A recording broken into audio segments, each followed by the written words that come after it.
Hey everybody, it's Julie. Welcome to Hello Monday. Today in the studio I am playing with a microfine glitter technique called burnished velvet, and there's kind of a twist on this. I'm going to be starting with some Craft-A-Board, and I'm going to die cut that and some Be Creative tape in the same size circle shape using my circle dies. And I could have tried to layer the tape on top of the Craft-A-Board and then die cut it, but I wouldn't have been able to cut through both layers at the same time, and this is going to come in handy later on. But in the meantime, I'm going to show you that first we need to start by layering the same size Be Creative tape circle to the Craft-A-Board circle. And for some reason, I just noticed as I'm separating the liner here, I noticed that I got some red ink smeared onto the Craft-A-Board circle, and I'm like, where did that come from? I didn't think I had any ink on my fingers at all, but anyway, it's okay. It's all good. It'll be hidden by the glitter in the end. So don't worry about that, because I'm not going to. So now I'll go ahead and get that adhered on, and then I'm going to burnish it with my bone folder there just to make sure it's all stuck down across all surfaces.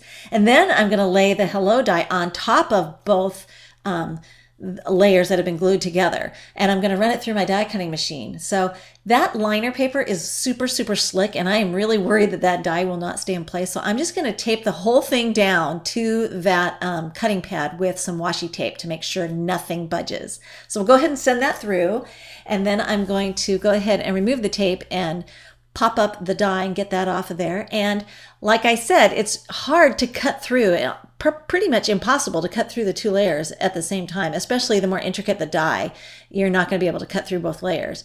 But what it does do is it debosses that image down into the Craft-A-Board, and it cuts through the liner tape. So all I did was cut through the liner tape, and I can peel it back.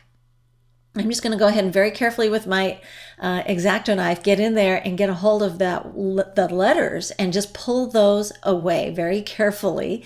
And I'm going to save that liner piece because I could actually use that. It would be a mask for a glitter technique on a future project, and I can reuse that mask over and over and over again. So I'm going to save it for another project. And in the meantime, with all the exposed letters, now you remember I didn't take off all the tape, I just took it off the Hello, and I'm going to burnish some Ocean Spray microfine glitter right into the exposed areas of the adhesive with my fingertips. And the oil from my fingertips is going to help burnish that in very smoothly.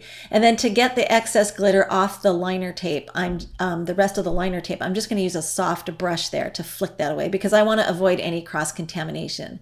So now I'm going to remove the liner paper just from the inside portions of those letters, very carefully working with my X-Acto knife there, and get those all removed. And once that's done, I can go ahead and take another color of glitter, and this time I'm going to be working with the dark gold because I wanted to get a really good contrast there on the inside portions of those letters. And then once again, burnish it into the exposed areas of the adhesive.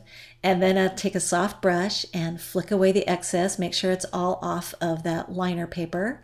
And this process is a little bit time intensive, but in the end, the result is so worth it when you see it. So now I'm going to remove the remaining liner paper, and this is from the background. And then I can take another piece of or another jar color of glitter and apply that over the top. And this is Grasshopper. This is like my favorite color of green glitter. And I've almost used all of it, so I got to get another jar. But it's gone through quite a few projects. I think I used it in a class and there were 60 people doing the same project with that glitter. So you can see that it lasts a long time. And I'm going to go ahead now, after I've burnished it into the background, and take my brush and flick off all the excess, and then the letters start to show up. Initially, you're like, oh no, it's covered up all the letters, but it doesn't. It just brushes right off and just sticks to where the adhesive was. Now, the edge of the Craft-A-Board was showing, and I had a little bit of that white edge showing, so I wanted to disguise that. So I'm just going to take a Copic marker and just run it around the edges really quickly to disguise that. And then we'll pop this up with some foam tape very quickly to the front of a card. Now my card is an A2, and it's made from that white wood grain embossed cardstock. I absolutely love that paper, and I thought it made a really good backdrop to my glittery Hello. It's just kind of a nice contrast and not too busy, so it doesn't detract from all that glitter goodness. And then one last bit of sparkly fun, I decided to add some colors of sequins that matched the colors that I used with the glitter. And this is a trick for mounting the sequins that I learned from Christina Werner. And what she does is she uses the quick stick to grab the sequin and dip it into mono multi glue. And it was Jennifer McGuire, I think, that discovered that mono multi adhesive, or whatever that stuff is. It works perfect for things like sequins, and it really does hold them and they won't get knocked off in the mail. And I thought, oh, that's awesome, because I had been using glossy accents, but every once in a while my sequins would get knocked off in the mail. But there, you just use the poker tool to slide them into the adhesive and release them from the quick pick tool. But isn't that a fun card? I just love how it turned out. Thanks for watching.